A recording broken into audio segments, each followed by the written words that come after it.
یتلو علیہم آیاتہ ویزکیہم ویعلمہم الکتاب والحکمہ وإن كانوا من قبل لفی ضلال مبین۔ وقال النبی صلی اللہ علیہ وسلم عن ابی ہریرۃ رضی اللہ تعالی عنہ قال قال رسول اللہ صلی اللہ علیہ وسلم انا سید ولد آدم یوم القیامہ وأول من ينشق عنه القبر وأول شافع وأول مشفع أو كما قال عليه الصلاة والسلام۔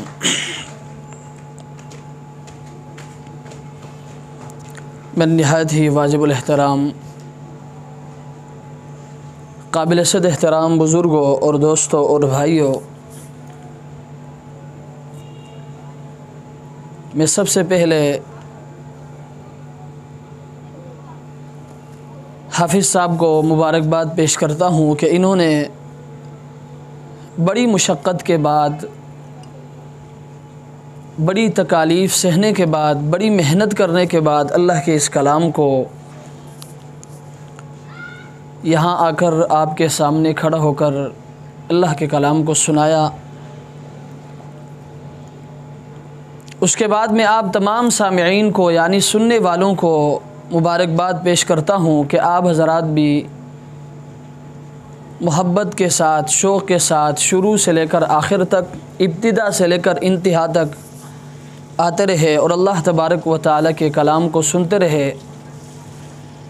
میں اللہ تبارک و تعالیٰ کی بارگاہ عالیہ میں دعاگو ہوں کہ اللہ تبارک و تعالیٰ حافظ صاحب کے پڑھنے کو اور آپ حضرات کے سننے کو اپنی بارگاہ عالیہ میں قبول و منظور فرمائے، اور اللہ تبارک و تعالیٰ اس پر جن اجور کا وعدہ فرمایا ہے وہ تمام اجور قیامت کے دن ہم سب کو نصیب فرمائے۔ میرے دوستوں اور بزرگوں، چونکہ محفل تقریب ختم قرآن کا ہے اور یہ بات بھی آپ اچھی طرح جانتے ہیں کہ قرآن کریم جناب نبی کریم صلی اللہ علیہ وسلم کا معجزہ ہے، اور یہی قرآن جناب نبی کریم صلی اللہ علیہ وسلم کا اخلاق بھی ہے۔ جیسے کہ حدیث میں آتا ہے کہ حضرت عائشہ رضی اللہ تعالی عنہ سے حضرات صحابہ کرام رضوان اللہ تعالی علیہم اجمعین نے جناب نبی کریم صلی اللہ علیہ وسلم کے اخلاق کے بارے میں پوچھا کہ آپ کے اخلاق کیسے تھے؟ تو حضرت عائشہ رضی اللہ تعالی عنہ فرمانے لگی کہ آپ قرآن نہیں پڑھتے؟ کان خلقہ القرآن،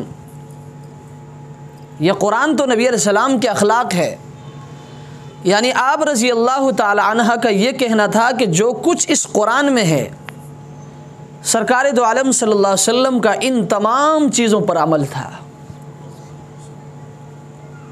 اس لیے اس مناسبت سے کچھ باتیں آپ کے گوشے گزار کروں گا۔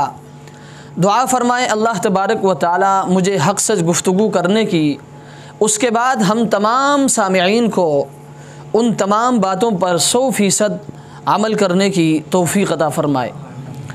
میرے دوستوں اور بزرگوں، آپ صلی اللہ علیہ وسلم کو اللہ تبارک و تعالی نے مقام رفیع عطا فرمایا تھا۔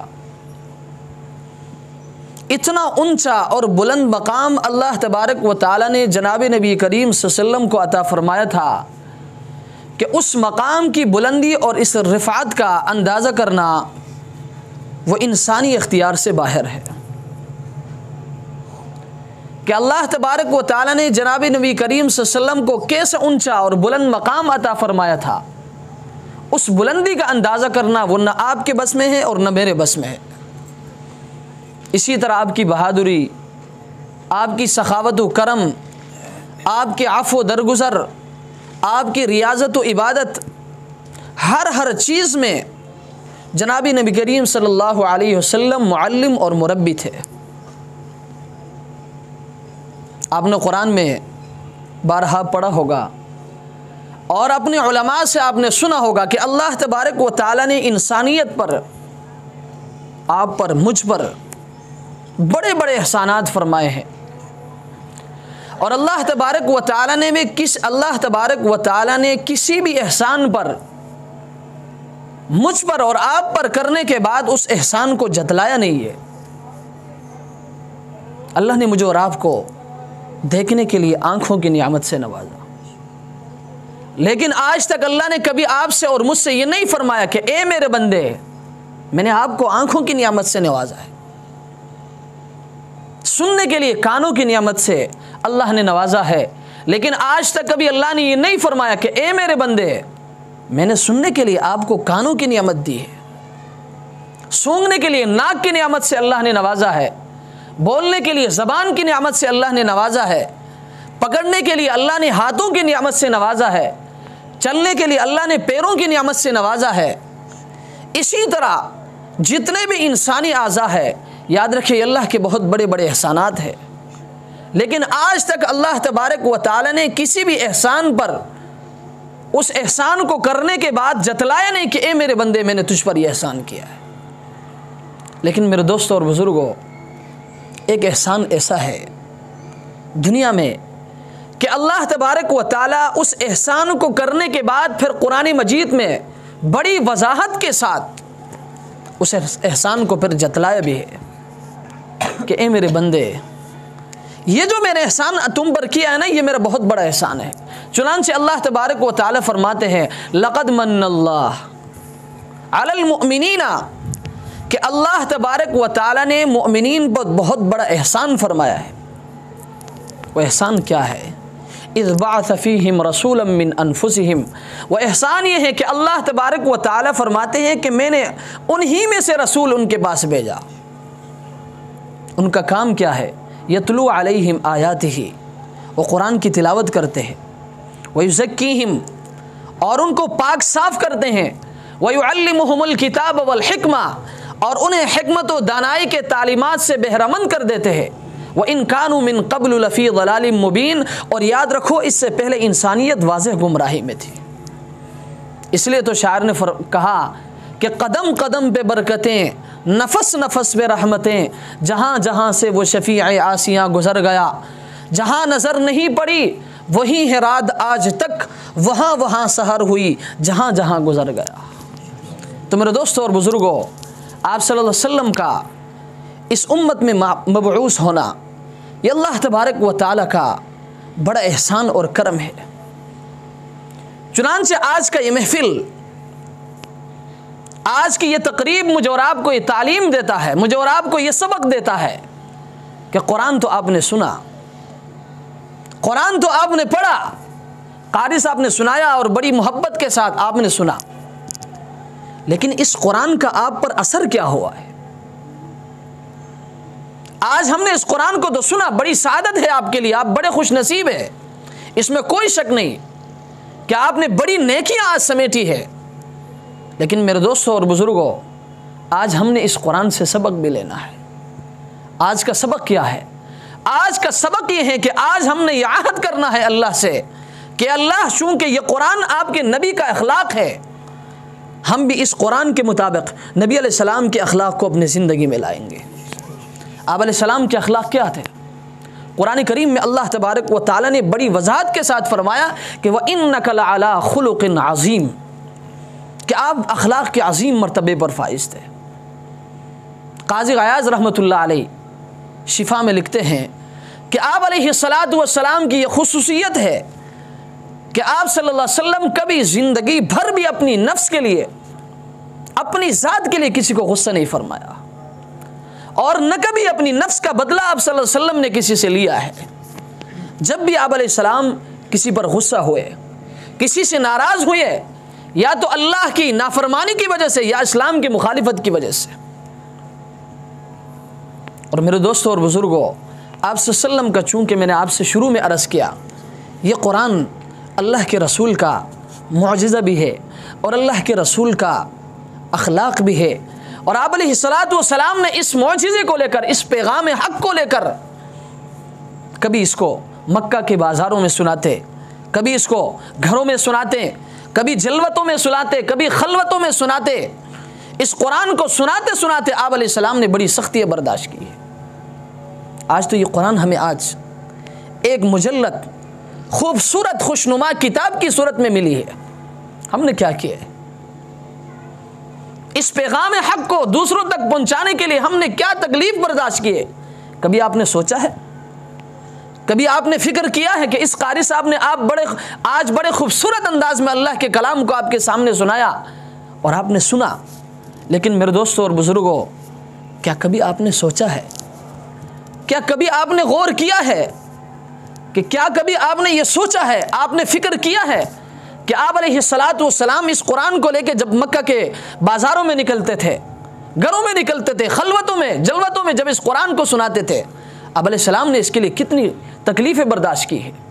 روایت میں آتا ہے کہ آپ علیہ السلام جب اس پیغام حق کو لے کر مکہ کے بازاروں میں نکلتے تھے، آپ کا چچا ابو لہب آپ کے پیچھے پتھر لے کر نکلتے تھے اور یہ اعلان کرتے تھے مکہ کے لوگوں سے کہ اے لوگو، العیاذ باللہ، اس پاگل جادوگر کی بات نہیں ماننا اور اپنے بزرگوں کے دین کو نہ چھوڑنا۔ اور آپ علیہ السلام کو اس قدر پتھر مارتے تھے، روایت میں آتا ہے کہ آپ علیہ السلام کے جوتے مبارک خون سے بھر جاتے تھے، آپ کا جسم مبارک خون سے لہو لہا ہوتا تھا، لیکن میں قربان جاؤں آپ علیہ السلام کے اس عظیم اخلاق پر کہ یہ سب کچھ برداشت کرتے تھے، یہ سب کچھ سہتے تھے، لیکن کبھی بھی پیچھے مڑ کر آپ علیہ السلام نے نہیں دیکھا کہ میرا چچا مجھے پیچھے سے کیا کہہ رہا ہے اور لوگوں میں وہ کیا اعلان کر رہا ہے، نہیں، کبھی نہیں دیکھا۔ کیوں؟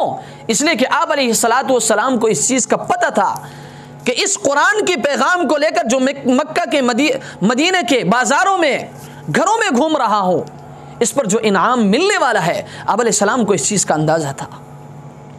تو آپ علیہ السلام اتنی سختیاں برداشت کرنے کے بعد رات کو اٹھ کر تہجد کی نماز میں رو رو کر پھر انہی لوگوں کے لیے دعا کرتے تھے اللہ کی بارگاہ میں کہ اللہ ان لوگوں کو ہدایت نصیب فرما۔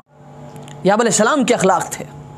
ایک مرتبہ آپ صلی اللہ علیہ وسلم کعبہ کے پاس نماز پڑھ رہے تھے، عقبہ بن ابی معیط ایک بدبخت آئے، انہوں نے نبی علیہ السلام کے گردن مبارک میں چادر ڈال کر اس زور سے کھینچا